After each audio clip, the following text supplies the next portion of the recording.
Oh, welcome everyone on Zoom and in the room. It's very nice to see you all here, those of you whom I can see. My name is Jo McDonough and I'm the current director of the Nicholson Centre for British Studies here at the University of Chicago. And it's my great honour to welcome you here today for the first of two lectures that will be given under the auspices of the Sarah H. Schaffner Distinguished Visiting Professorship Fund.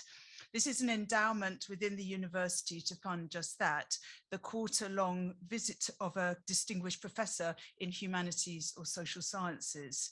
Past incumbents of this chair have included the philosopher Bernard Williams, literary critic Marilyn Butler, and classicist Simon Goldhill. Members of our own university community might be surprised to hear of its existence because in recent years, the Schaffner Professorship has lain dormant, lost in the machine, as it were. And we are especially grateful to Dean Anne Robertson in the Humanities Division for leading a successful search and discovery operation, which has made today's lecture possible. So I thank the Provost's Office for making the award and also for help for supporting this, our application, the Departments of English of SALC, 3CT and CSGS as well. Now, my role now is just to introduce the introducer, and I should begin by saying that no one is better placed to introduce our speaker than Roshana Majumdar, Associate Professor in Film and Media Studies and also in South Asian Languages and Civilization, and of course, affiliate and past director of the Nicholson Centre as well. She's the author of important work across many areas of modern Indian history, cinema and intellectual history, post-colonial history and theory. And her most recent book is a wonderful study of global art cinema in independent India called Art Cinema and India's Forgotten Futures, Film and History in the Post-Colony. So I'm going to hand over to Roshana now, but to say that after the lecture, there will be a Q&A and we will include our virtual audience as well in that, those of you zooming in. And so if you're on Zoom and you wish to speak, to raise a virtual hand or write in the chat in the usual way. And we should be able to project your face onto our screen. That's the plan anyway. And also for those of you who are in the room, afterwards there's a reception. So please stay for that and we'll go behind for it. Anyway, Roshana, over to you.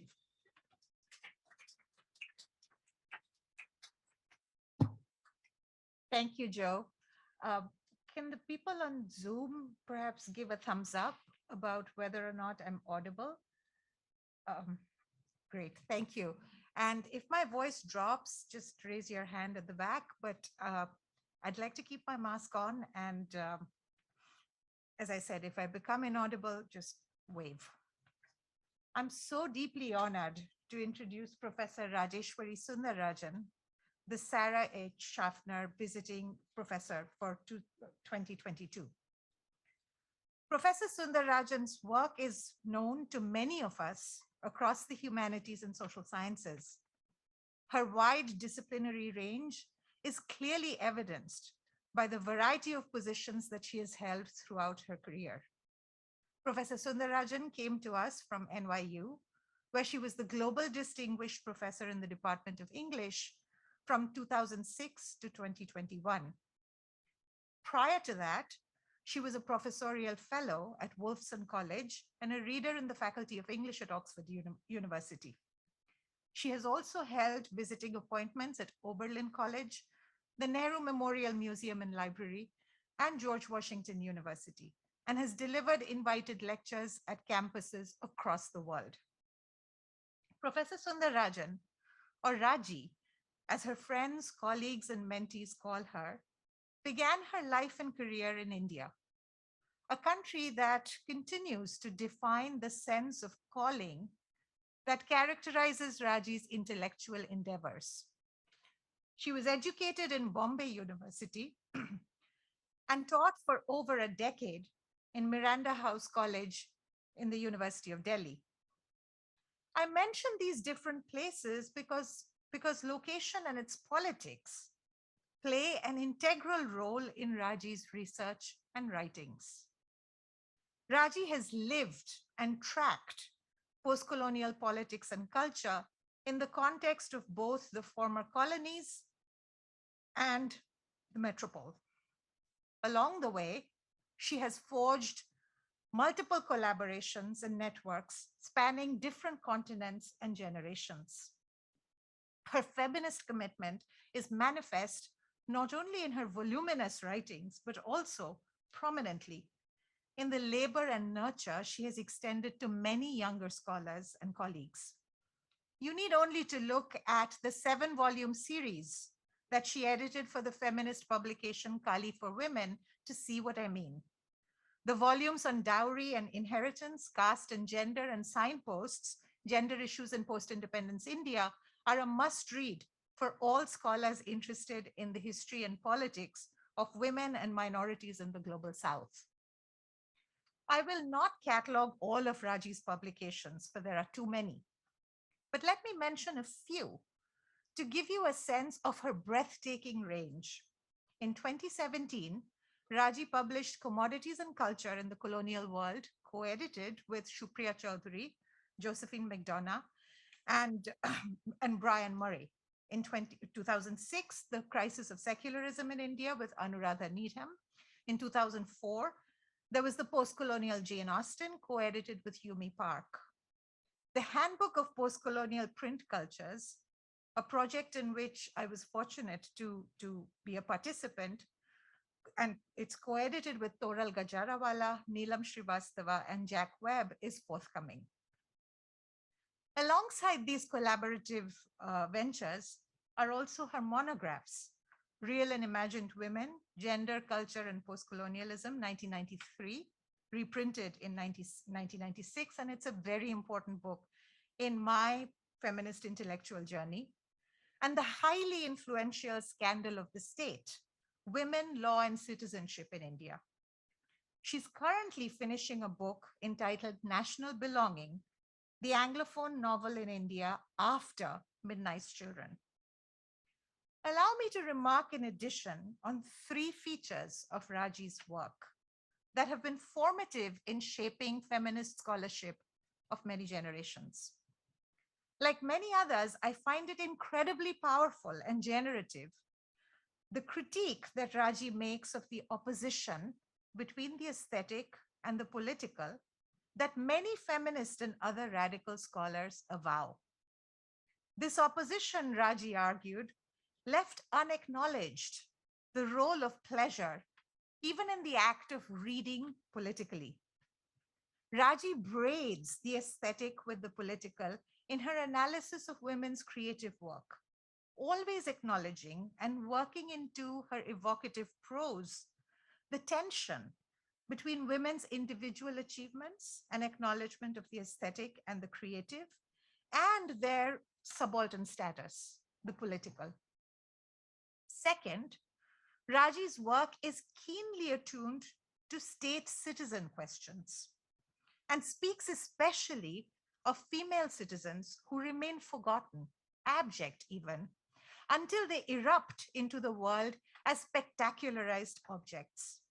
Her essays on Roop Kanwar, the 18-year-old Rajput woman who immolated herself as a sati on her husband's funeral pyre in 1987, Shah Banu, the Muslim divorcee whose case became the touchstone in debates on the Uniform Civil Code, or the bandit queen Phulan Devi, are classic texts of post-colonial feminism. But there are also texts demonstrating the deep layer that the fissured Indian subcontinent forms in the complex structure of Raji's intellectual and academic life. Far from making Raji a specialist of South Asia alone, it is this deeply set India that moves her to probe insistently the work of the word theory, and this is my third point, in post-colonial theory. In her recent work, Post-Colonial Critique is sometimes directed inward as she analyzes the politics and rhetoric of caste. In other works, it moves outward and becomes expansive as she turns a critical eye on oceanic worlds, migration, and print cultures.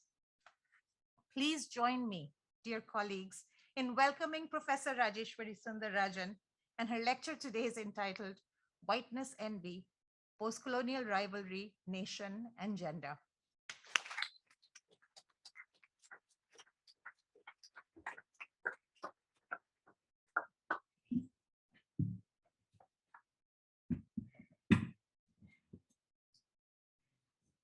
Thank you, Rachna. That was so very kind. Uh, and really, I see this as an occasion, an opportunity to express, first of all, my heartfelt thanks to Professor Josephine McDonagh for many things, most immediately for offering me this forum for sharing my work in progress and for inviting me to the University of Chicago. But over and beyond this, for the friendship and collaboration of many years. Thanks also to Jean Fitzsimmons at the Nicholson Center for organizing this event, and to the English department for affiliating me. And thank you, Rachna, for the introduction, for chairing this session, and all of you for being here. My current work is a monograph, and Rachna mentioned this, which is tentatively titled Fictions of National Belonging, on the Indian novel in English of the 1980s and 90s, a period of efflorescence that appeared in the wake of the publication of Salman Rushdie's Midnight Children in 1981. We have the second of the PowerPoints. It is just an image of book jackets. You know, there were, of course, many books that were published in the 80s and 90s, but these are the ones that, the one before this, yeah. These are some of the texts that I'll be discussing, and these came out mostly in the 80s and early 90s. So this lecture and the next on April 26th are excerpted from two of the chapters. I'll begin with a brief description of the book as a context for their themes and arguments. The observation that the novel in India in English following Rushdie is a project in writing the nation is something of a commonplace. But what is less generally recognized is its inflection by elite ideologies of rule, which gives this national fiction its unique perspective. British colonialism was responsible for bringing into existence a native English-educated ruling class, a small but significant elite that endured into independent India. This book develops an argument about the consolidation and the subsequent destabilization of that ruling class in the post-independence period through a reading of its predominant cultural production, the Anglophone novel. The focus is on the appearance of the novel of nation, inaugurated by Salman Rushdie's Midnight Children. Have the next slide, please. These quotations, which I won't read out, are all taken from English language writings published in India in the recent past. They are chosen to reflect a single note, the burden of India. Burden is the content of a work, its defining preoccupation. It carries as well the meaning of responsibility or obligation. And this is something that Spivak elaborates on when she writes this essay called The Burden of English Studies in India. The sentiments expressed in these statements reveal the sense of entitlement that some writers experience and the weight of an exacerbated consciousness of responsibility borne by others. All are inescapably aware of their centrality to the nation as intellectual leaders, prophets of modernity, and pedagogues of the people. The intimate connection that's forged by the consciousness of burden between author and subject, individual and destiny, generates, as we might expect, a range of attitudes, affects, postures, questions, and claims. It speaks variously of elitism, power, authority, noblesse oblige, possessiveness, vanguardism, and the custodianship of tradition assumed by self-conscious modernizers. Although the accusation of elitism is frequently made against these writers, and I repeat it in these chapters, its implications are not therefore always or self-evidently limited to only deracination or relations of domination. I identify some of the varied modes of national belonging discernible in their novels. In the first 3 chapters of the book, I discuss the ambivalent love-hate of an indigenous male elite towards the nation's erstwhile rulers in terms of whiteness envy. The following chapter, Inheriting the Nation, the post-independence born generation's conflicted relationship with nationalist fathers, both affective and historically conditioned. And in the third, which is called Society Must Be Led, Dilemmas of the Vanguard, the upper strata's distaste for and fear of the masses, subalterns, and rival elites whom a democratic national politics brings into political prominence, reflected in the recurrent trope of the crowd or mob as a fearful representation of otherness. If class and nation form a nexus in the predominantly male-authored novels discussed in the first 3 chapters of the book, then gender and family form a similar pairing in its last 3 chapters. In continuation of the preoccupation of the earlier chapters with the masculinist ruling class, the subject of the first of these chapters is titled Unsuitable Boys, Marriage, Family, and the Crisis of Feminism. The chapters that succeeded focus on women writers writing family in feminism, family, and fiction, marginalizing the nation, as well as exploring gendered citizenship in a chapter titled An Ethics of Post-Colonial Citizenship, Lessons from Reading Women Writing in India. The distinction made between the class, nation, and gender family units is something of a heuristic, however. The point to be noted is equally the cross connections among these entities. The family, as represented by its ideology and its norms, is indisputably linked to the formation of class and hence to the reproduction of the nation's ruling elite. While the post-colonial nation is equally, if differently, the site of female self-fashioning and the production of citizenship. It's time now to define my key terms in this lecture: whiteness, envy, rivalry, and the context they inhabit, the colonial encounter.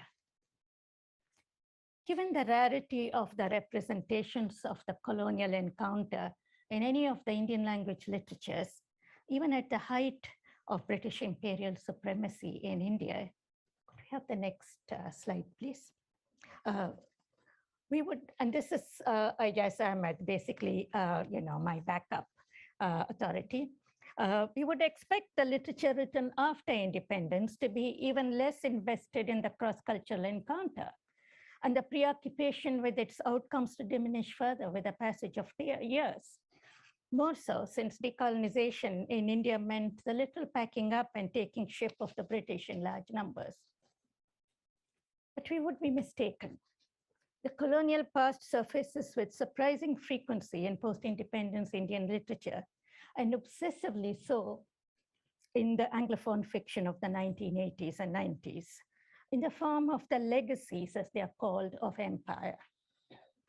The post-colonial negotiation with these legacies is a symptom of what has been diagnosed as, I'm quoting here, the extraordinary dislocations of colonialism for our senses of self and society that have taken place despite decolonization. And this is from Nicholas Dirks. If it is understandable that colonialism's effect should persist thus beyond the end of colonial rule, what is nonetheless intriguing is that it should return like the repressed to haunt this fiction in the form of actual embodied English characters, functioning as reminders of a near past one not fully erased from the landscapes of memory or desire. A succession of novels, beginning with Midnight Children, are marked by what might seem like a resurgence, but is in fact a belated first occurrence of an attitude that I term whiteness envy. The term is shorthand for a confused and heterogeneous affective response, manifested as the desire of the protagonist, who is almost invariably young and male and single, to emulate the white man, while at the same time either mocking him or competing with him as a rival. Hence, and not incidentally, it's also a gendered phenomenon. Whiteness envy, I should clarify at the outset, is not an obtrusive preoccupation of post-colonial Anglophone Indian fiction. Rather, it's a subtext, puzzling in both appearance and meaning, which nonetheless functions as a narrative motor. Two seemingly opposed structures of affect run through these novels. One is their protagonist's sense of entitlement, and the other is their sense of frustrated impotence. The first, arising from a consciousness of unquestioned privilege, is the obvious product of the difference that sets them apart from and above the vast majority of the Indian people, who remain largely nameless and featureless in the Anglophone novel. While the other, impotence, for which there is no other discernible source, is connected, I suggest, with envy of the white man. The terms circulating here, beginning with whiteness and envy, will require some further elaboration. Whiteness is not only intended to signify racial identification. So it's not that Fanonian racial epidermal schema of blackness as such. It's more usefully, and again, I think there are complicated aspects to do with skin color, including Indians' own sense of color preference and so on. But here, whiteness is more as an anecdote for Englishness, or broadly the West, that the English nation itself became the admired model of nationhood for a colonized people aspiring to political freedom, is one of the ironies of modern Indian history, as Partha Chatterjee, among others, has pointed out. Anglophilia, the love of all things English, is a constitutive, if displaced and sometimes disavowed, symptom of whiteness envy.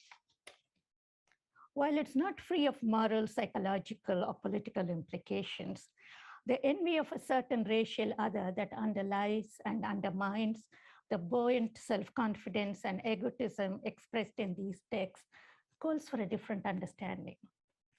The dictionary definition that answers most closely to the affective contours of post-colonial envy places desire and longing at the heart of this attitude.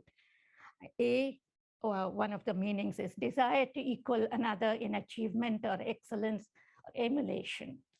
And B, a longing for the advantages enjoyed by another person.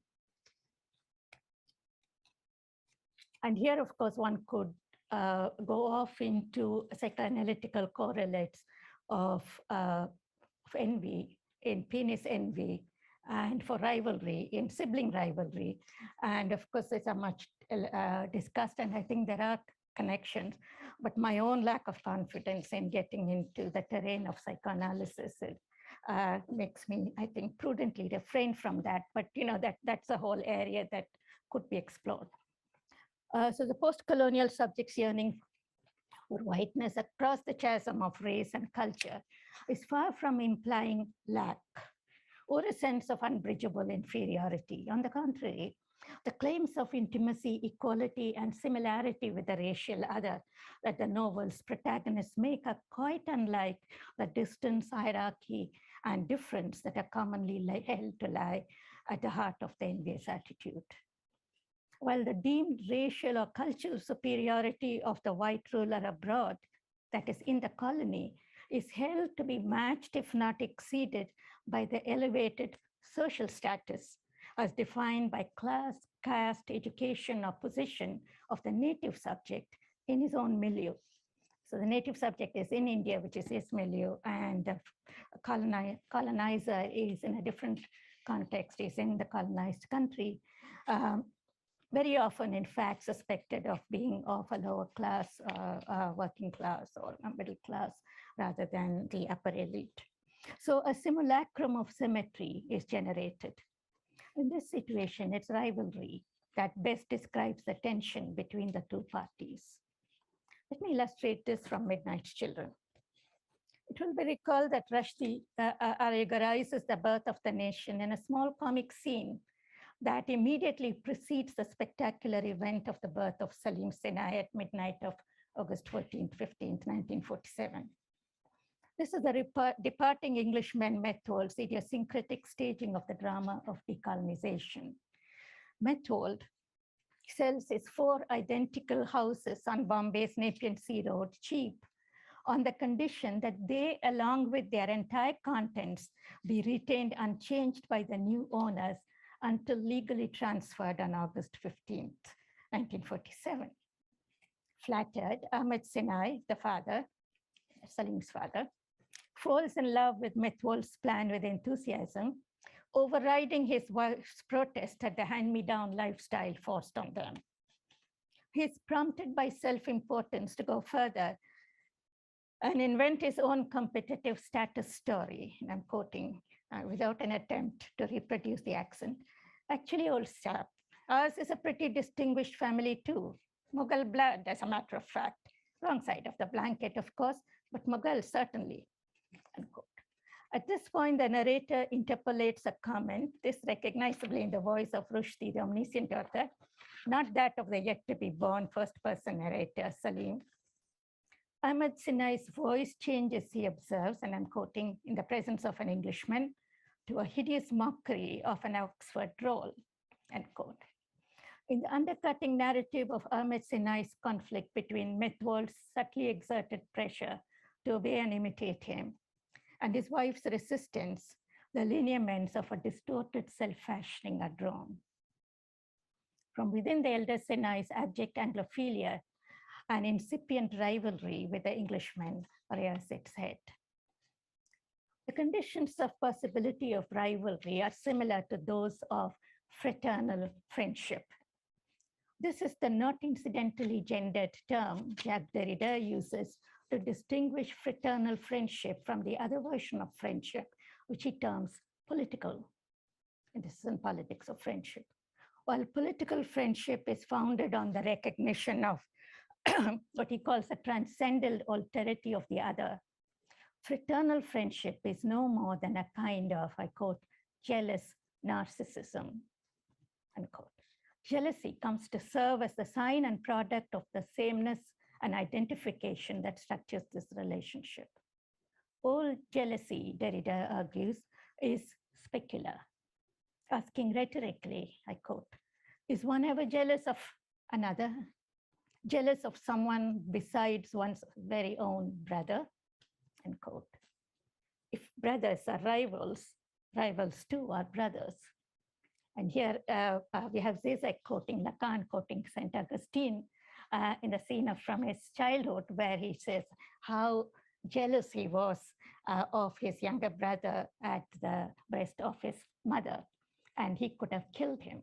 So this idea of sibling rivalry, and therefore rivals being brothers, and thereby by extending this, brothers are rivals, rivals are brothers. So in both rivalry and envy, then, we can trace connections to egalitarianism. While envy aspires to equality, rivalry builds on the presumption that it already exists. Shin Nagai argues that envy instigates an egalitarian politics, and like ressentiment, proceeds from a justified and justificatory antagonism. This is an ugly feelings. Rivalry is linked differently to equality, taking root uniquely in situations where the opposed parties regard themselves as near equals, thereby making competitive striving between them plausible. The guy makes an important point about the gender of envy as well, noting the feminization of envy in the 19th century that accompanies its trivialization and depoliticization. If envy tends to be cast as an essentially female failing, friendship and rivalry, being fraternal, are gendered primarily male. So what I've tried to do is bring together different aspects of envy and rivalry into an amalgam to describe colonial relations of a specific kind. Whiteness envy is a term that conflates the structure of racial and cultural difference and gender and sexual politics with the intimate enmity that has characterized the colonial encounter and its post-colonial repercussions. A complex web of affective relations in which the contradictions of a post-colonial ruling class are enmeshed. In what follows, I examine a handful of representative novels to trace its contours within the particular ideological complex of the nation novel, beginning with Midnight's Children. In Midnight's Children, the legacies that the departing Englishman Methwold leaves behind, as we soon learn, include not only the houses that he has built and sold to suitable successors in Bombay, but also the secret illegitimate child that he has fathered, who turns out to be none other than the Salim whom the Sinais raise as their own child of midnight. In clever imitation of Tristram Shandy, the birth of the narrator protagonist of Midnight's Children is excruciatingly delayed. It finally occurs on page 116 of the book, following a long and detailed genealogical prologue that recounts the lives of the narrator's putative grandparents, aunts and uncles, parents and family friends up to that point, except that they're not any of this, they're not related to him. A few pages earlier on, the narrator has disclosed that the child of the poor woman Vanita, born at the same time as the Ahmed baby and in the same nursing home, was clandestinely fathered by Methwold, the departing Englishman. The itinerant singer, Wee Willie Winkie, is the cuckolded husband who believes himself to be the child's father. And the two babies are born simultaneously at the key midnight hour. The hospital nurse changes the name tags on the two infants. It's the other baby who is really Salim Sinai. At this revelation, Padma, the pickle factory worker who is Salim's interlocutor, breaks into the narrative with the indignant exclamation, and I'm quoting, "An Anglo? What are you telling me? You're an Anglo-Indian? Your name is not your own? All the time you tricked me," unquote. The truth of Salim's birth comes to the reader as it does to Padma as an explosive revelation. Although the narrator protests, I provided clues, because the trail of his so-called family history was used to lay a red herring across it. To Padma, let us note it's her lover's Anglo-Indian parentage that causes greater consternation than even the revelation of the baby swap. The secret of the switched babies breaks upon the actors in the narrative even later, for it's not until the midpoint of the book that Salim and his parents learn that he's not the biological son of either of them. And of course, this is the whole revelation thing takes a while, because first she's suspected to be Amina's son, but not Ahmed Sinai's. And then it turns out that he's the son of neither of them. Methwold is a figure belonging to Salim's prehistory. He sets himself up in competition with Ahmed Sinai, self-described descendant of the Mughals, and with Wee Willie Winkie, denied even the dignity of his proper name, rival of the first for the nation and of the other for the native woman. Salim's wishful claim that he is biologically half white, while at the same time symbolically claiming full Indian identity, is a belief validated in the transparent terms of the national allegory. For the revelation of the switched babies, that's a question of their real identities, is made to have little real consequence in the lives of those concerned. Salim remains the child of his adoptive parents. Shiva, the other child of midnight, never learns who he is. When the older Salim falls in love with his sister Jamila, he still regards it as incestuous desire, even though they know he is not his biological sister. As Salim has clarified at the outset, it made no difference. I quote, "I was still their son. They remain my parents." In a kind of collective failure of imagination, we learned that we simply could not think our way out of our pasts. Rushdie's purpose, it appears, is solely moralistic and metaphorical. I quote, "Children of midnight," do you have the next page? They are also the children of the time. Father, do you understand? By history. It can happen, especially in a country which is itself a sort of dream. And that would be the fifth one, which is about the dream, and that's from Pilgrim's Progress, the idea of allegory taking the shape of a dream. And this is how he highlights the interpretive mode by which we must access this revelation, not at the level of actual parent-child relations and familial relations, but at the level of allegory. The novel's repeated obsession with history and the individual, even one's father, is a master of historical choice, not biological destiny. I quote, "My inheritance includes this gift, the gift of inventing new parents for myself whenever necessary, the power of giving birth to fathers and mothers," unquote. So not only does Salim choose an English father, he chooses an English father. And it is Salim who chooses an English father.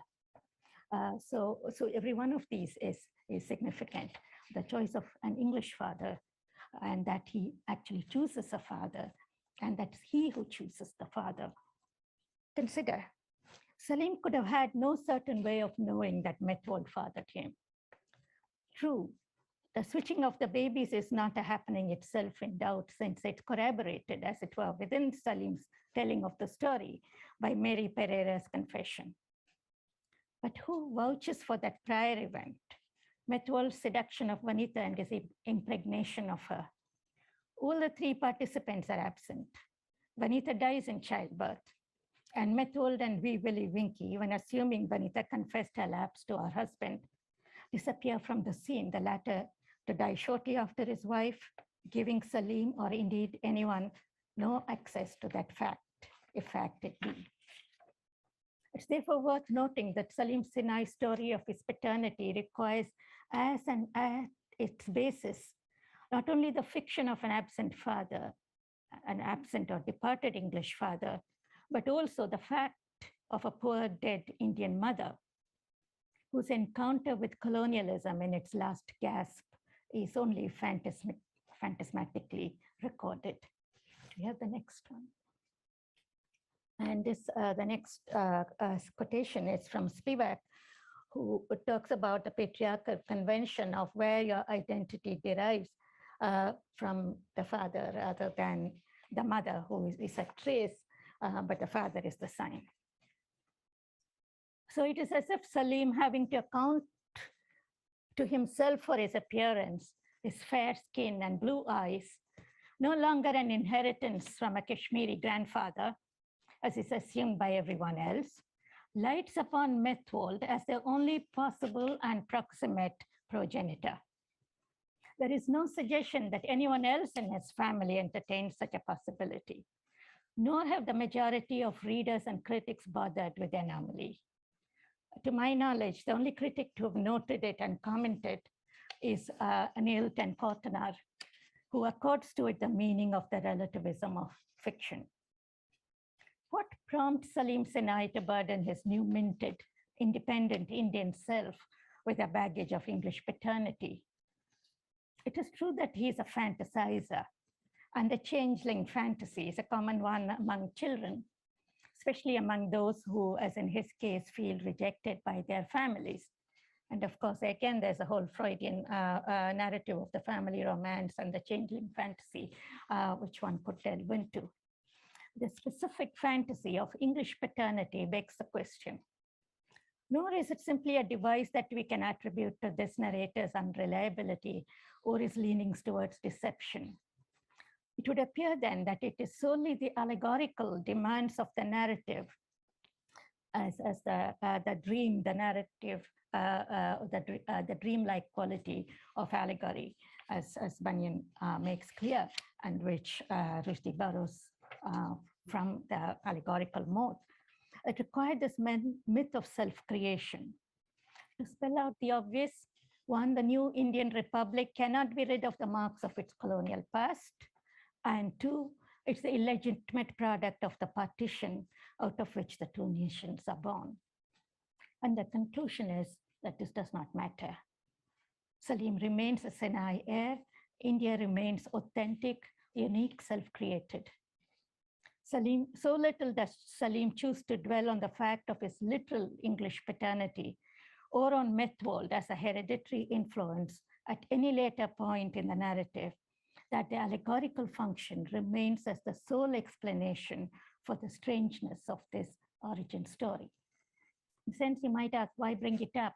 Why this hoo-ha about, all of this if it doesn't come up again later? It has no, consequences. So there is, however, the excess in the fantasy that is not reducible to the formulations of allegory. It's loose ends, as it were, having to do instead with an unresolved conception of post-colonial identity, which leaves its mark on Salim Sinai as the child of India's midnight. And this could be a little head whirling kind of thing when you think of all his possible identities as a Salim Sinai, the name, of course, carries, it's very ostensibly, very overtly Muslim, and his wealth or class background is that of his adoptive parents. And then he's the son as well of a poor Indian woman and the departing Englishman. So there is, in a sense, he kind of mingles in himself every possible kind of meaning. And of course, you could continue to read this allegorically as somebody who therefore goes back and forth between India and Pakistan, and at some point in the novel, about halfway through, ceases even to have a connection with his Sinai parents. And they're all killed off and a bomb falls on them. And so they got rid of as well. And he forgets his own name. And so he remains, as it were, this, sui generis, self-created person. So Whiteness envy operates as a structure of desire and disavowal in the novel, with formal effects of allegorical meaning in tension with the demands of realistic plausibility. And if you want to look more at the plausibility of this, you also think, okay, you understand why they would not get rid of their adopted son, why they would retain Salim as their own. But it's kind of hard to believe that then they would reject once they discover that the other child is their biological child, that they would say, oh, he's too ugly and too dirty and too lower class, and we don't want him, so that he continues in his, in his own milieu. So if you're going to kind of interrogate this at the level of some kind of psychological or realist vermicelitude, then it doesn't work. It only works at the level of allegory. So I move on to another text, English August, in which the post-colonial Indian subjects longing to be English, the desire to at least have an English connection, ambivalently or carefully occluded in most cases, is clarified in an unusually forthright declaration of the eponymous hero of Upamanyu Chatterjee's English August. In school, we are told early in the novel, Agastya's envy had, I'm quoting here, Agastya's envy had blurted out, he wished he had been Anglo-Indian, that he had Keith or Alan for a name, that he spoke English with their accent, unquote. Thereupon, he acquires the nicknames English and August, and the reputation that his only ambition is to be an Anglo-Indian. A source of the envy is sexual, I quote. The Anglo-Indian boys were the ones who were always with the Tibetan girls and claimed to know all about sex, unquote. In the course of the novel and of Agastya's life, Englishness develops into that more complex set of values, behavior, language, profession, and lifestyle that the middle-class westernized Indian represents. The ICS father, who is governor of Bengal in independent India. Agastya's education first in college in Delhi. College means St. Stephen's College. And afterwards in Harvard, which is referred to as the other Cambridge. His study of English literature, his admission to the elite Indian administrative service, ruled by graphical markers of his class. The novel narrates the story of a year in the life of this young man, Agastya Sen, spent as a government administrator in a small district in central India to which he is posted. The more portentous aspects of the novel are Agastya Sen's existential angst and his preoccupations with identity and destiny. Who am I? Where am I going? That kind of existential question. There's nothing very original in this narrative of mixed up middle class Indian identity. Of greater interest to us is the encounter between Agastya and an Englishman that is staged in the middle of the novel, an episode that can in some ways be regarded as constituting the point and center of the novel's plot, such as it is. It describes a visit to Madna by a young Englishman, John Avery, accompanied by his Indian fiancée, Sita. We learn that Avery is the grandson of an imperial civil servant who had lived and worked in the district some 50 years earlier and been killed by a tiger in the forests. Having read with excitement his grandfather's old letters written from India, Avery has come on an 8,000-mile pilgrimage to seek out his haunts. In Magna, Agastya is assigned to play host to the couple. I quote, "We are supposed to get on famously," unquote, Sita tells him, because of their cultural similarity, since his mother was Christian and his father had been in the ICS. And indeed, with Sita, Agastya finds his closest affinity, even identity. I quote, "They came from the same stock, megalopolitan Indians who ate hamburgers and knew who R2D2 was," unquote. Every, the British Council official, was different, almost another species. I quote, "They had nothing in common, not even a language, leave alone the accent," unquote. Chatterjee's point is that there has evolved a distinct species, the anglicized Indian, who is no longer the mimic, inauthentic Englishman. It is rather now the Englishman in India who seems anachronistic. I quote, "John was really born 2 generations too late. He would have fitted so well with the Raj," unquote. Sita bestows upon Agastya the apotheosis he had craved as a schoolboy. I quote, "I thought you were an Anglo-Indian, whom in school we used to call Ding or Dingo," unquote, she says. Agastya disclaims this identity. His contemptuous observations about Anglo-Indians now signifying his repudiation of his schoolboy envy. I quote, "Almost all Christians were called Dings. The fairer the Anglos were, the more sort of Caucasian looking, the more rapidly they went off to Australia. And the ones who looked sadly and unmistakably Indian, like my mother's cousins, became sadistic teachers of the junior classes in convent schools, hopelessly brainless, but incredibly tough and mean," unquote. Despite the closeness and identity between Agastya and herself, in the end, Sita chooses to stay with John Avery. And Agastya, who had found her socially compatible as well as sexually attractive, she says, like an adolescent wet dream, unquote, fails to win her over. As in his adolescent years, it's once again the racially superior Caucasian who wins the female object of male desire. The expression of the adult Agastya's envy is muted, indeed well disguised by several patronizing reflections upon the Englishman.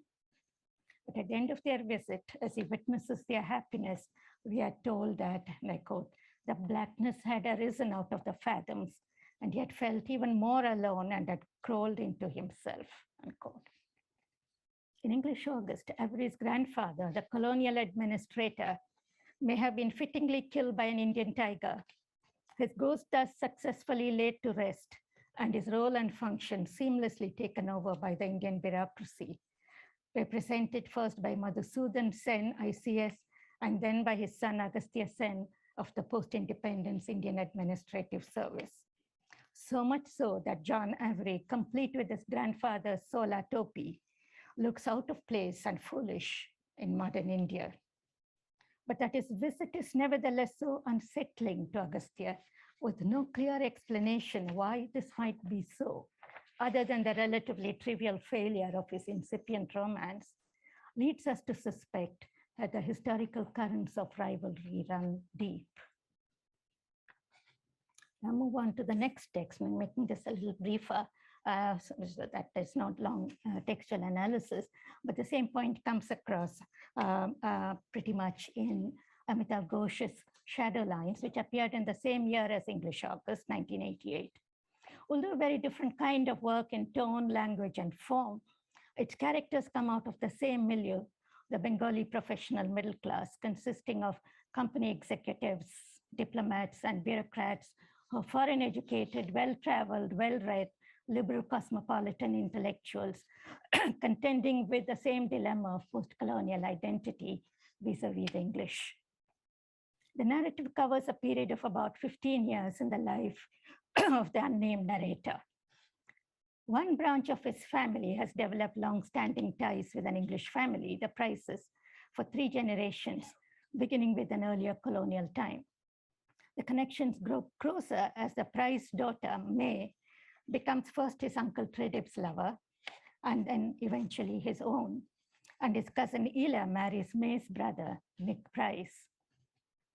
The central and moving contention of the book, from which its title is derived, Shadowlines, is that post-colonial nationhood, born out of partition, the arbitrary division of the subcontinent, communal conflict, and aggressive and militant nationalism exacts tragic costs. This is the burden in particular of the second part of the book called Coming Home. The first is called Going Away.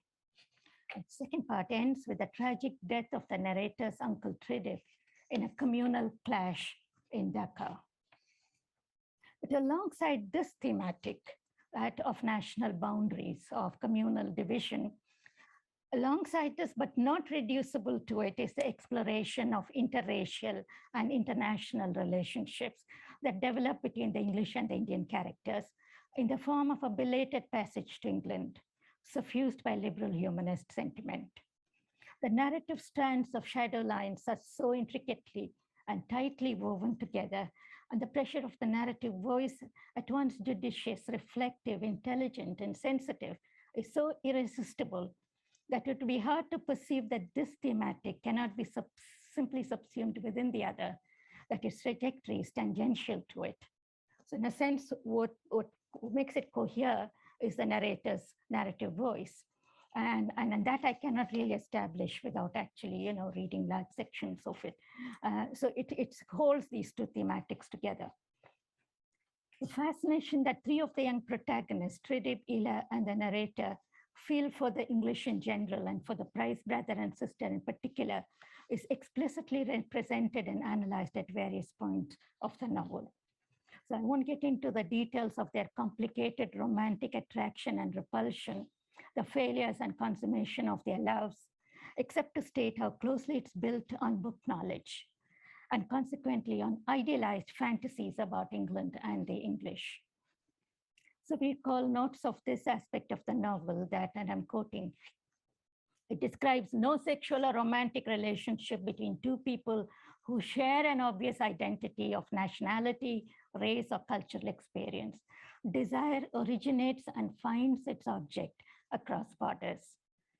The discourse of male sexuality, he goes on, is derived from its conflicted or romanticized sense of the foreign female body. For Tredip, May is foreign and desirable, a figure of romance from across the seas, as Ela is somewhat differently for the narrator, unquote. In what is offered as the resolution of the novel, the narrator is united with May, his dead uncle's lover. This happens following the catharsis of her revealing to him the long-held secret of the manner of Tredip's death. And I quote, this is the last lines of the novel. When we lay in each other's arms quietly in the night, I could tell that she was glad, and I was glad too, and grateful for the glimpse she had given me of a final redemptive mystery. So how had Tredip died and why had he died? It's a form of enormous sacrifice in the interest of preserving kind of communal harmony. So this, of course, is a kind of revelation to the narrator that in a sense resolves the novel's narrative core. It's a fulfillment that contrasts notably with the frustration of desire and the failure of reconciliation between Fielding and Aziz at the end of a passage to India, of which there are other echoes in this novel in several places. The novel's sustained but unresolved preoccupation with the dilemma of the post-colonial novel is in this way overwritten by the international narrative. So in effect, I'm saying simplistically, to simplify this, that there's a national narrative and there's an international narrative. And there's one ending for the national narrative, and that's not a resolution. It's an open-ended ending. And there's another ending for the international narrative, which is that of the union of the lovers. So the union of Indian man and English woman may bring closure to shadow lines in structural terms, but the resolution it offers is a displaced one. The next of the novels, which is Beethoven Among the Cows, I'll make that even briefer. There's a chapter entitled The Othello Complex, and I think the title more or less says it on, which attributes to the white woman a desire for the black man, invoking Shakespeare's play to name this as a racial pathology. In a later chapter or story called Incident by the Pangong Lake, the relationship is rendered more ambivalently in terms of male hero worship and a bizarre sexual surrogacy. An Anglo-Indian schoolboy named Vincent Derozio, and that name, of course, is also significant because it refers to one of the prominent Anglo-Indians in Indian history, but the schoolboy is named after him. He grows to heroic dimensions among his classmates when he defies their sadistic history teacher and then runs away from school. His defiance becomes an inspiration ever after to one of these classmates, who is also the narrator's brother and the story's central figure. Years later, looking upon a picture of the Emperor Aurangzeb and recalling the rebellions of Vincent Derozio and Shivaji the Maratha, so you have pretty much a kind of panoply of Indian heroes, Aurangzeb and Shivaji and Derozio. The unnamed brother protagonist is sexually aroused as he, and I quote, slowly felt himself coming to the end of the Mughals in a mix of memory and desire, unquote. His powerful connection with this Anglo-Indian alter ego is intensified, and its hierarchy is inverted when he learns from his hero at a fortuitous meeting many years later that his own sperm, which is sold to a Sindhi-run sperm bank in Scotland, from where it is donated to, and I'm quoting, Goans, Anglo-Indians, and fair-skinned subcontinentals generally, unquote, has gone into producing Derozio's child. I won't try to unravel that, it's complicated. Now, in this way, from the invention appropriation of an English father by Salim Sinai in Midnight's Children, to the fathering of an Anglo-Indian child by a surrogate homosexual, techno-commercial biological union in Pangong Lake, we can trace the varied intimacies with embodied whiteness in post-colonial Indian fiction. So for me, it struck me that here is an invented white father. Here is, as it were, a technologically, but not biologically produced white child. And so there is a kind of, a desire that's working out in terms of the most intimate forms of union. The post-colonial Anglophone Indian novelist negotiations with whiteness in all these different aspects, which I've covered by the terms envy and rivalry to suggest variously desire, loss, emulation, and discovery, is conducted under the sign of disavowal. Hence the curious unintegrated structural detail and plot of illegitimacy that I've remarked upon in Midnight's Children. The unsettling figure of the visiting Englishman in English August, the parallel thematic of interracial love in Shadow Lines, the sexual displacements in Beethoven Among the Cows. The supplementarity of these aspects of the novel betrays the unease, I shall not say the unconscious, of a post-colonial history figured as identity, always with reference to an English predecessor. In the last part, I just want to touch on Anglophobia and Anglophilia. Do we have the next slide? Well, this is from English August, which I skipped, which shows a colonial bureaucratic office and a modern one. And as you can see, the more things change, the more they don't change. And they're pretty much alike, it's pretty much the same kind of office piled with books. And in addition, this has a bunch of bananas, which, I think are kind of part of the excess that I was talking about. the Anglophobia, both of which are there, and the next one has a dictionary definition of Anglo-Indian, which really means here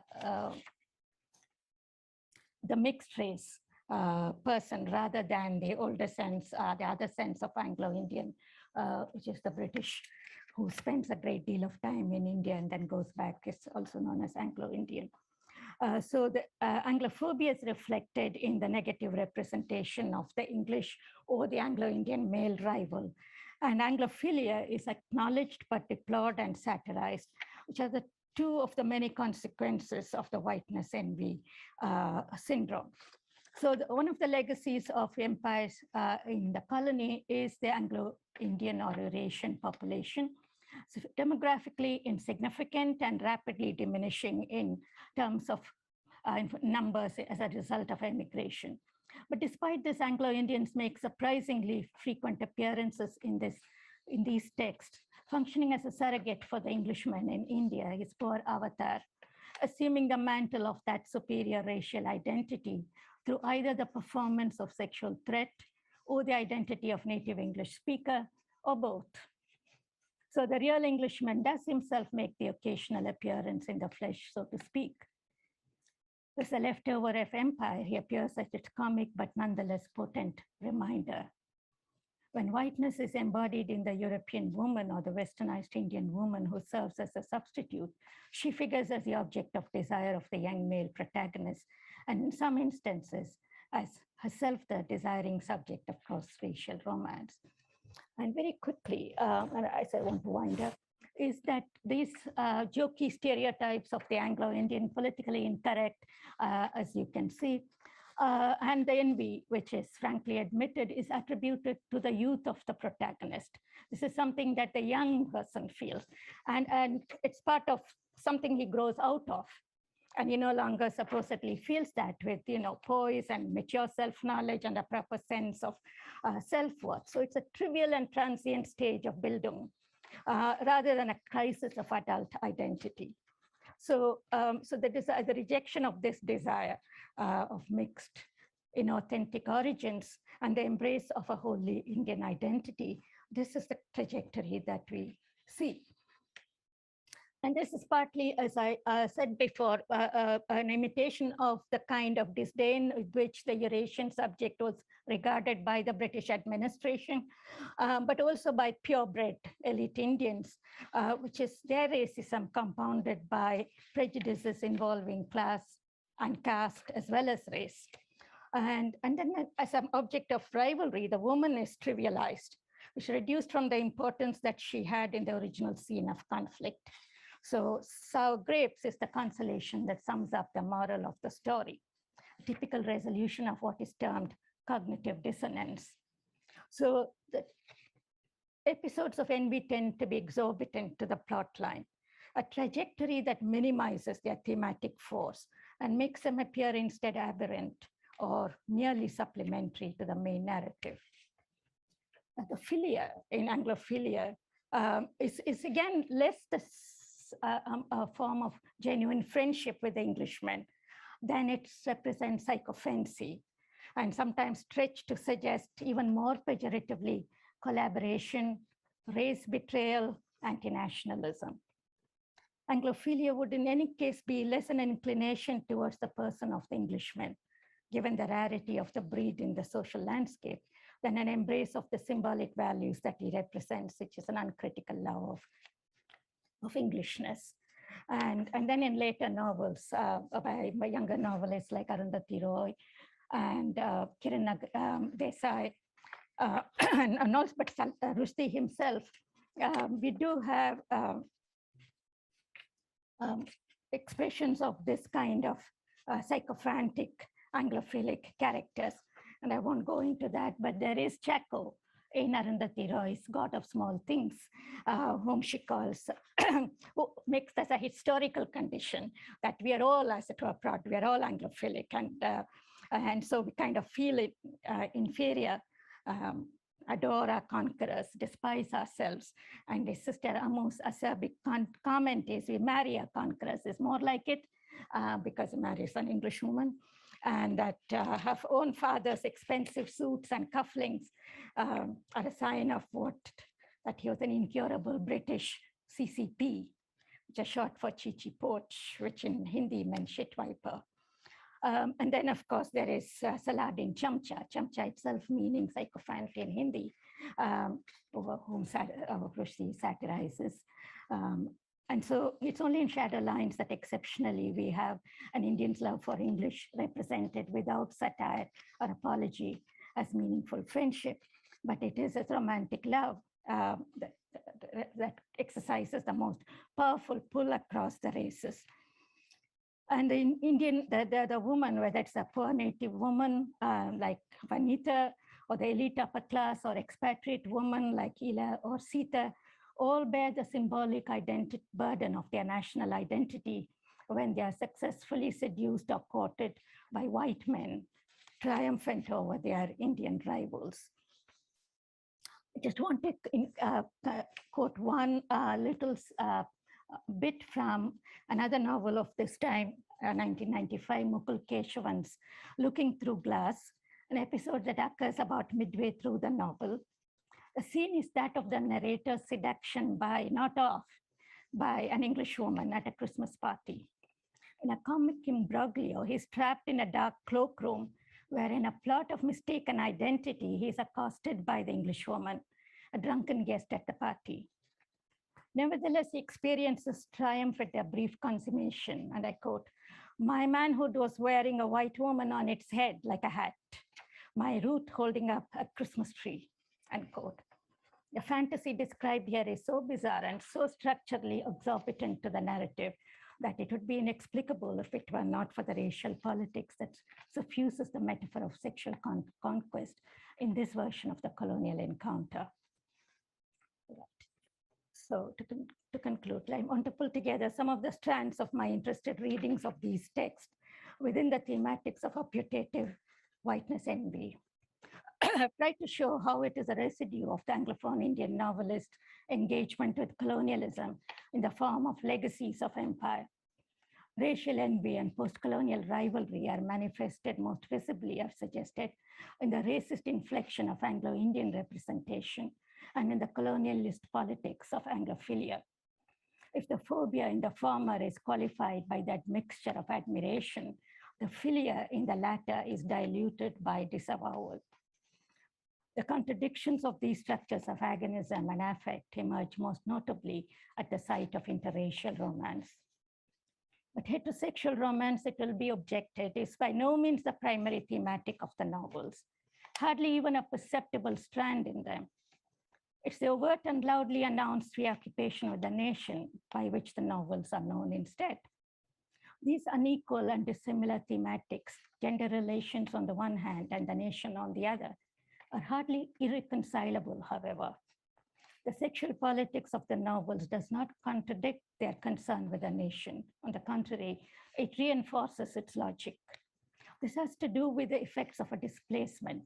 The male subject's rivalry, real or imagined with his white predecessor, while overtly enacted over the possession of a woman, sometimes a white other woman, at other times the native woman, has as its core the consciousness of succession as a ruling class on the scene of nation with all its attendant anxieties. Could we have the next slide, the last one? Such displacement, this is a quotation from Midnight's Children, which talks about this the attraction of the Indian male for the white woman. So this displacement is in line with Marietta Rourke's explanation of penis envy as the repression of women's genital maturity and a mask for female psychic anxieties. This reading would offer a clue as well to the arrested personality development that so marked a feature of the male figures beset by whiteness envy in the post-colonial novel of Nation. The implications of this displacement for the politics of gender are as fraught as its meaning for the politics of nation. The effort and the attendant shame and inadequacy of fashioning the self as mere epigon explains the affective logic of envy that characterizes this tribe. But alongside the negative feelings of inadequacy and shame, there lurks also the sense of a compensatory equivalence with and entitlement to the status of these rival predecessors that equips the self for rule in the new political order. Although these are novelists fully capable of irony about the failure of their heroes, as reflected in the ruined ambitions of Salim Sinai, the ambivalence of Agastya Sen, or the brooding angst of Shadowline's young protagonist, they have largely avoided confronting the limits of such representation. Nor have they registered the need to alter the terms of rule in any profound sense. It's these failures of the imagination that have generated the fertile dilemmas of the novel of nation. Thank you.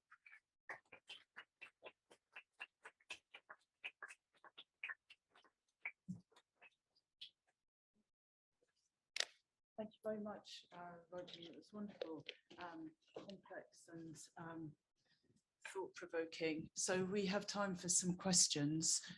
So I open to people, but I don't know if anyone on the Zoom is putting a hand up. If you're on the Zoom.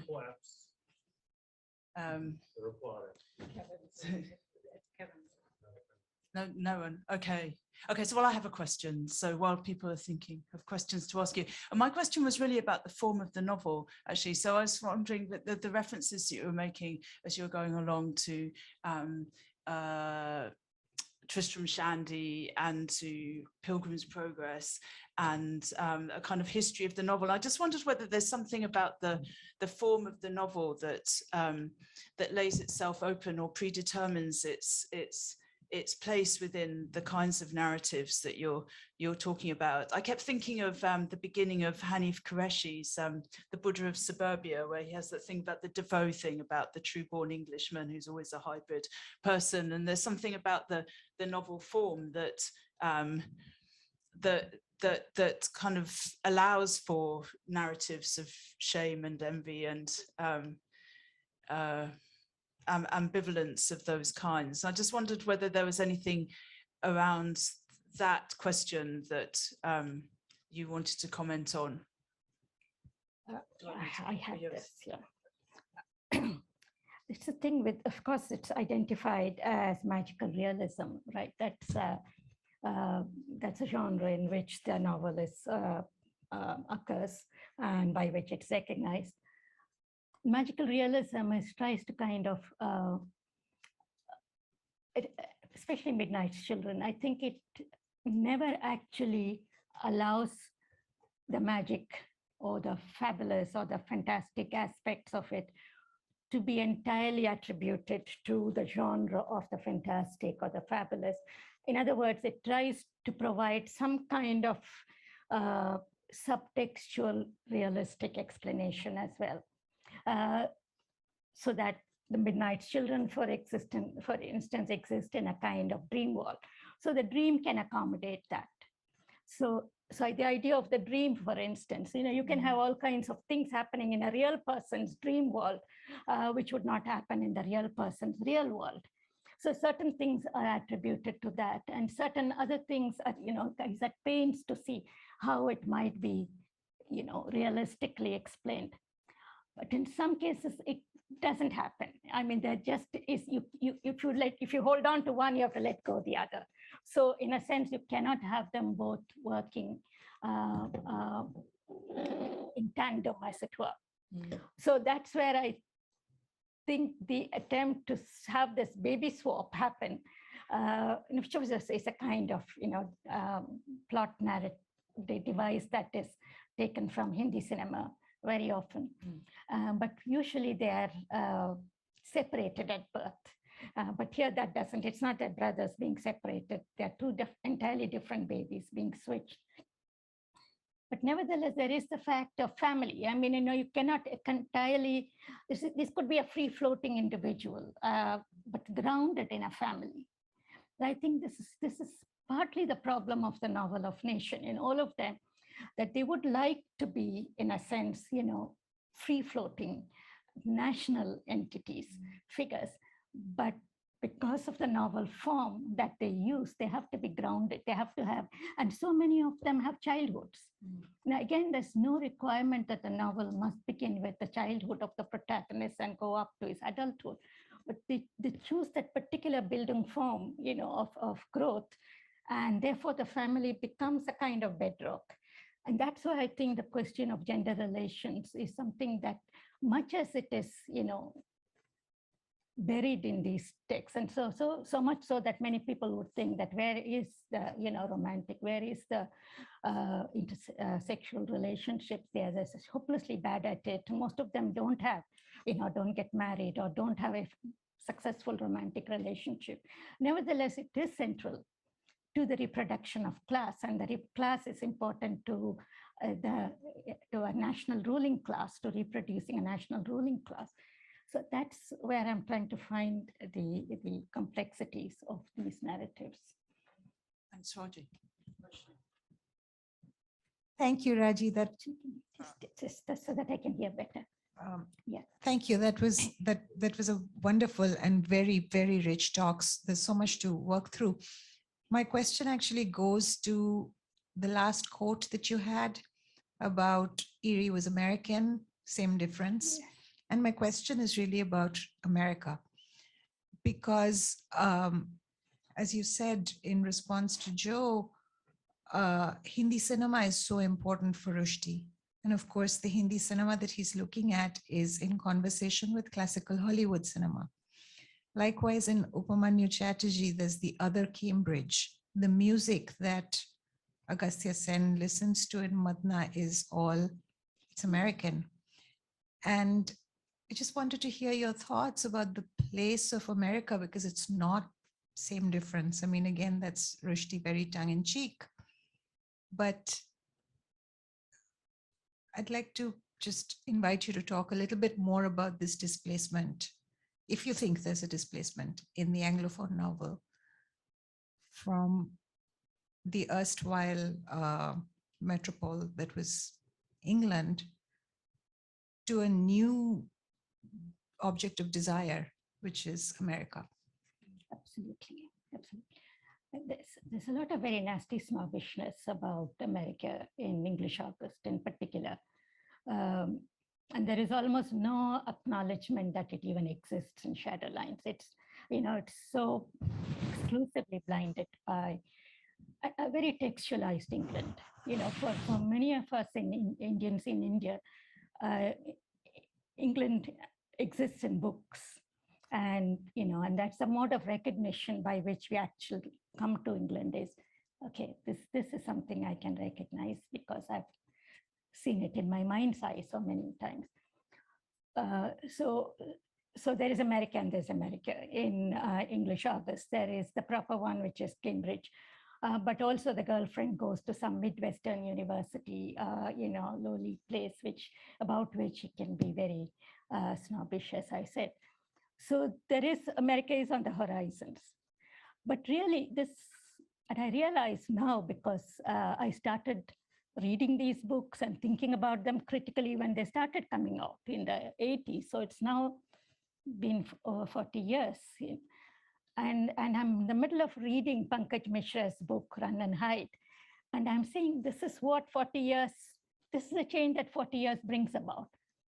Because the person who's writing it in the first person is not the species at all. It's not this ruling class. This ruling class has been made completely marginalized and obsolete. And America and he is living in England, and he says, I just cannot understand why this has been country is so important, was so important to an earlier generation, because it's all about America, where the young Indian heroes are making it big in the stock market, in the IT industry, and so on, going to jail and for scams and stuff like that. So that's the happening place, and if we see that in Reluctant Fundamentalists and other places, the protagonist, single white male, but they are working on Wall Street. They are the place of desire is North America. So I think that really has been a shift. Captures so much a particular moment. I mean, it's historical aspect strikes me as really being, that's the 20 years that it captures, those 20 years, just post-emergency and pre-liberalization. And, it's a kind of last hurrah, as it were, for that generation. In some ways, ours, I guess, I mean, we're all that age now. So, really Midnight's Children. And yeah. The next question is Deepesh on our Zoom. This is from the Zoom audience. Oh, hi, Raji, can you hear me? Go ahead. Raji, can you hear me? Okay. Yeah, we can. Should I go ahead and ask my question? So, okay, thank you. So, Raji, no, I enjoyed the talk very much. And I was thinking as you were speaking of the other kinds of relationship to English as a language, and particularly as a language for crafting fiction. And I was thinking of R.K. Narayan and the use that he makes of English in producing Malgudi. So he actually uses the language to imagine a small Indian town, and there's a kind of a completely peaceful relationship with that language. I mean, he doesn't seem to be stressed by the fact that he's using English, or there's a kind of relationship which does not get into the colonizer colonized animus. So I was going to ask you why, at the moment of the emergence of kind of a global English, that kind of relationship to English is completely left aside. Yeah. Yes, I see that. I think Rachna was taking me, as it were, into into what happens, in a sense, what lies beyond that particular Anglophilia or English relations, and you take me back to the decades before. Also, during British, Narayan and others, Rajarao, were writing during British rule in India in the 1930s and the 40s, but also beyond that into the 50s and 60s.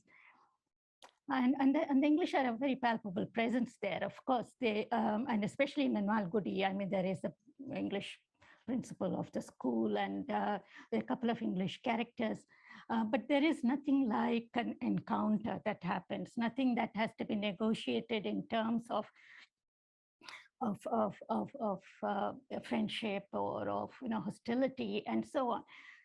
They more remain like a fact of nature. They and there is, as it were, less of, and probably a bad word to use, less of the political idea of the English.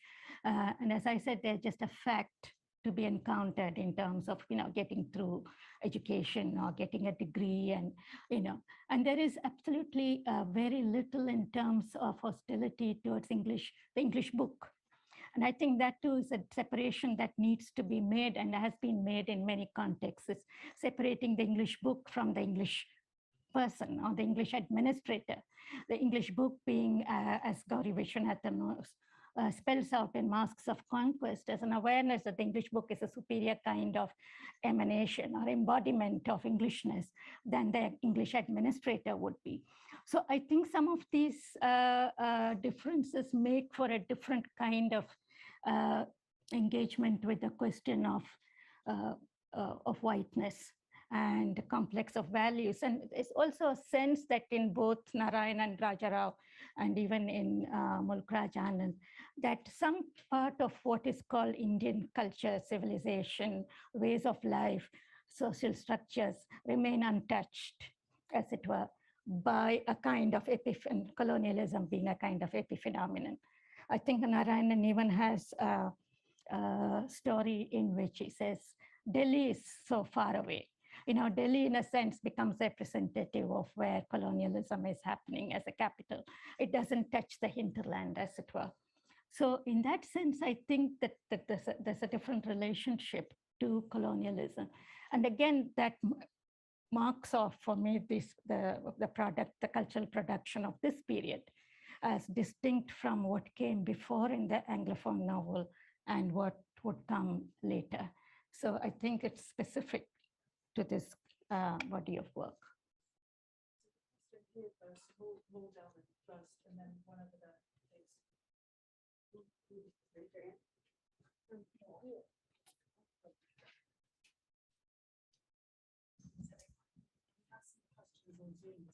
Thanks. Do we have time? Okay. Yeah, I wondered if you'd read or come across Isabel Wilkerson's book on caste, in which she compares the Indian caste system to the American racial hierarchy.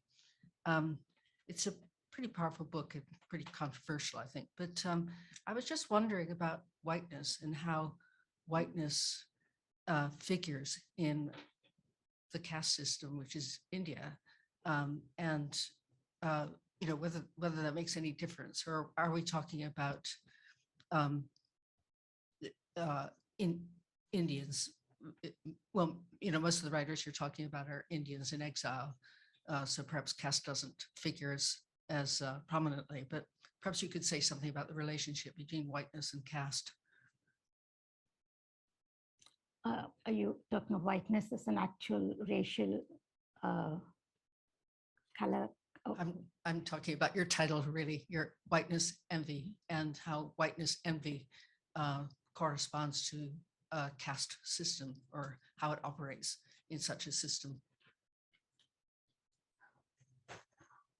This is, I think the thing with race relations in India, and I remember there was a kind of conversation with Amitav Ghosh and Dipesh Chakraborty on the question of, what was the question of race in India. Was it similar to, identical to, other colonial contexts, or was there and definitely I think there is a difference between, and historians like Dalrymple have kind of idealized a previous imperial period of East India Company in the 18th century and so on, where apparently more harmonious relations between white traders and mercantile people and the native Indian population, and including interracial marriage, concubinage, if not marriage, and so on. So there appears, and that of course was actually put up into by edict, it was actually forbidden. And obviously complicated other kinds of, not just sexual intimacies, but friendships and so on. So that was one of the, I think, aspects of there being a hierarchy, as it were, of races, which doesn't necessarily translate into racial prejudice, but one of, difference, of cultural difference. And certainly the hierarchy did exist as an inferior, as Indian civilizational inferiority. And at the same time, the Orientalists claiming a superior civilizational qualities to Indian. But it's more a civilizational, cultural, religious, and other kinds of difference, rather than, I think, one that was largely or solely racial. And that seems to me one of the distinctions. And the other is just the numerical minority of, the fact that so few actual British administrators lived in India. And this is kind of amazing because, this very large country with a very large population ruled by a very small number of people. And largely, of course, because they were, built up a big administration and a military and a police force in which they inducted native Indians. So they were able to actually, it is very likely that many Indians went through a whole lifetime, many colonized Indians, without ever seeing a white man. And so that's also the fact that I think minimizes the actual colonial encounter, the actual interactions. And when they do occur, I think, in a few texts, in Indian language texts, they're very interesting to see.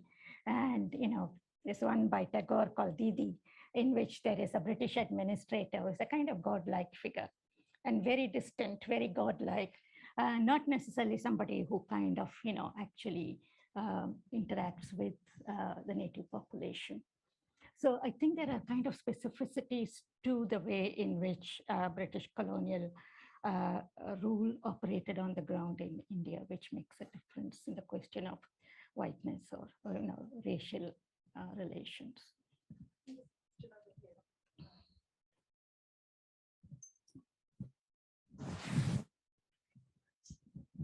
Thanks, Prof. Yeah, lots to think about. Oh, sorry. Yeah, sure. I think I have two questions that are kind of one question. And my first, I was very interested in the story of Salim and him choosing this white father.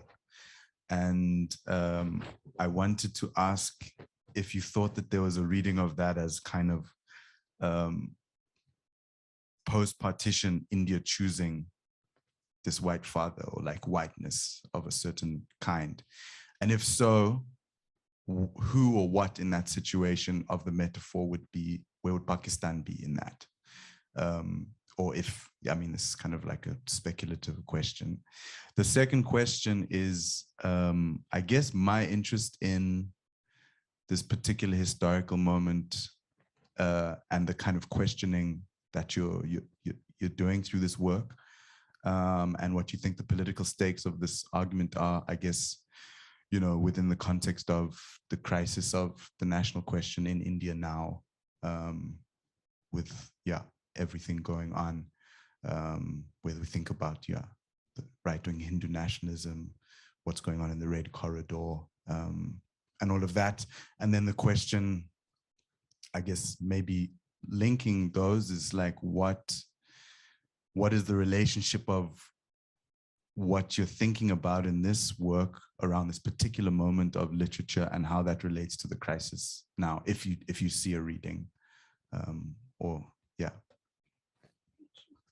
I think that's a very valid question to ask, because I was telling Kaushik when we were coming together today that, you know, there's something so dated about these books, and therefore something seems so dated about writing about them, particularly in the context of how much has changed since then.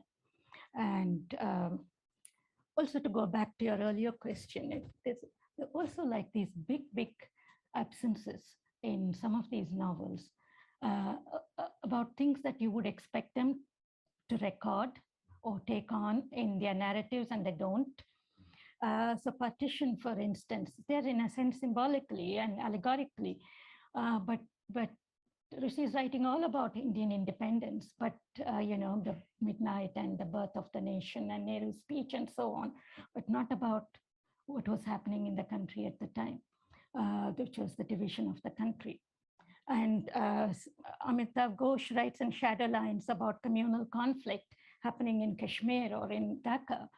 But he's not writing about what's happening at the time of the novel setting, which is an Naxalite struggles that were happening in Calcutta.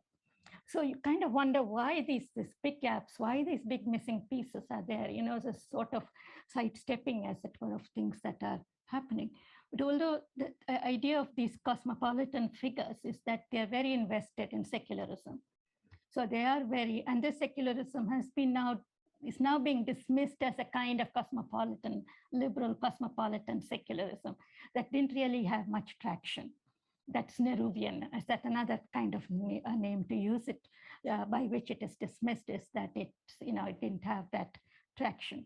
And especially, as you say, as we look at things 20 years down the line, so much has changed that none of those terms are even in current use, like secularism or and these particular figures, it seems like they have been, the ruling class has been marginalized. But it's early days yet to say that, you know, I'm just thinking, are they marginalized or are they reinventing themselves? You know, are they capable of reinventing themselves? And I suspect they are. And I suspect that they're not going to be marginalized so easily. So there's a kind of diagnostic work that appears in 2000, I think, by Sagarika Ghosh called Gin Drinkers. It's not a very major novel, but these are novels that are diagnostic, in some way symptomatic of their time. And these characters are actually, one of them is a return road scholar and so on, who says, now we have to yield to the Dalit intellectuals who take over these, and not in a perfectly politically correct way, that we must cede, we must now yield and let them take over. And her boyfriend is saying, no, there's so much for you to do. There is so many ways in which you can find things to do to be part of the political and social scene. And I think that in a sense, that's what is happening in India. I think there is a way in which what we thought the ideologues of the Hindu right were the petty bourgeoisie from the Hindi heartland and so on. I think that it's becoming an inadequate understanding of that class and from which they are emerging.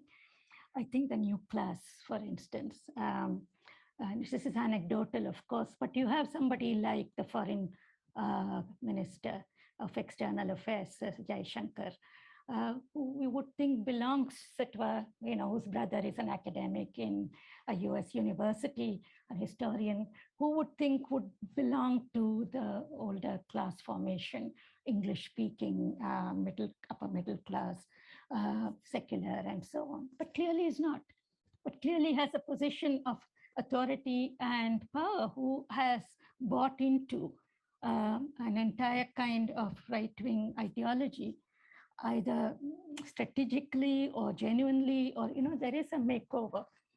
And this change itself, of course, somebody like V.S. Naipaul, who is the great, I think, oppositional figure to Salman Rushdie. I mean, if we see one group of writers, who are, who kind of descend from Rushdie, there is equally another bunch of writers who are writing in the vein of Naipaul and acknowledging him as the master. Naipaul read The Change in India and called it The Million Mutinies Now, a form of self-assertion of the large Indian or large Hindu majority. And so this is, as it was, the second Azadi, the second freedom, and they're coming into their own. So it's, I think it's early days yet to say how this is going to pan out. And clearly there's this dominant version, and I think this dominant formation will begin to include converts from this, from the margins, as it were. Thank you very much, Roger. I think we're probably out of time now, and so there are another recordings give to you so that you can respond to the questioners. And I just want to, apart from saying thank you very much for a wonderful lecture, you've whetted our appetite for next week. So this time next week for the second in the series. So I hope to see you all again then. But thank you very much, Raji.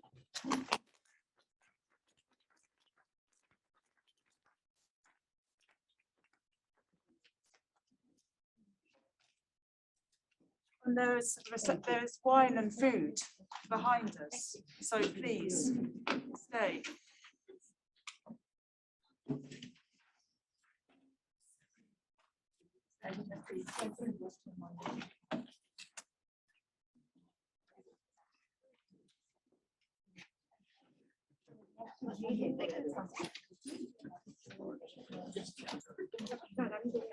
Very